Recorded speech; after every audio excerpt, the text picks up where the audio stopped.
Sa nakalipas na ilang dekada, ngayon lang umabot ng mahigit sa 50 bilyong piso ang pondo ng Local Government Support Fund o LGSF na suporta ng national government sa mga programa at proyektong ipinatutupad ng mga LGU sa kanilang komunidad.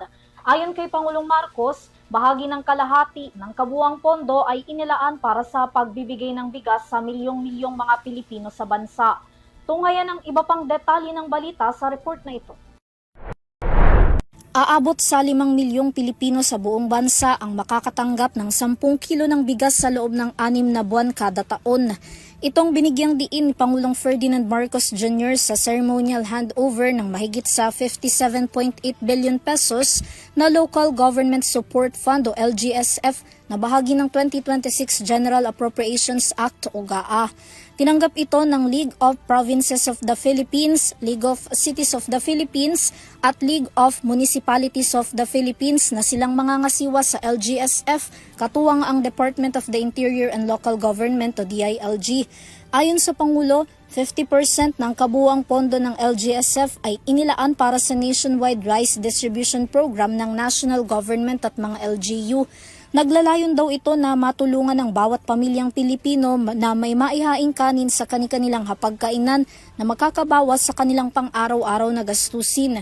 Bukod dito, kasama rin sa LGSF ang pagpapagawa ng maraming mga pasilidad, pangkalusugan, medical equipment at iba pang infrastruktura sa bawat LGU. Kasama rin sa LGSF ang ilan pang mahalagang programa at proyekto ng bawat probinsya, lungsod, munisipalidad at barangay kung saan 11.3 billion pesos para sa Growth Equity Fund, 8.9 billion pesos para sa Support to the Barangay Development Program o SBDP NTF-LCAC at 1 billion pesos naman sa Support and Assistance Fund to Participatory Budgeting. Iikot rin daw ang pondo sa iba pang mga pangangailangan ng komunidad pagdating sa edukasyon at kabuhayan ng mga mamamayan.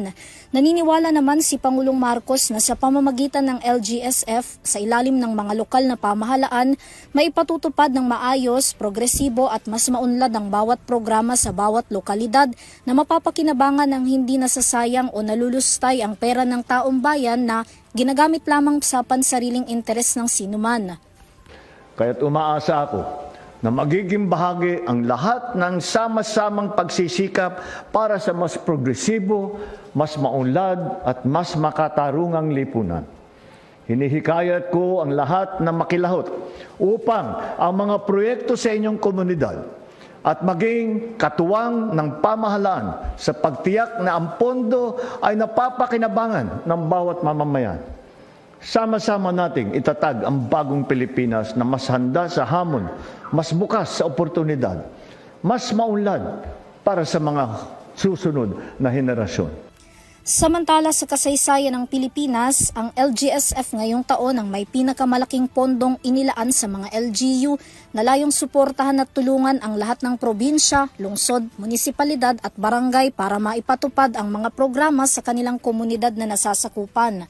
Kasabay naman ng naganap na seremonya ang presentasyon ng Leagues of Manifesto of Support kay Pangulong Marcos para sa patuloy na pakikiisa ng mga ito sa administrasyon at matibay na ugnayan sa pagitan ng national government at mga local government unit na may adhikaing ipatupad ang people-centered governance.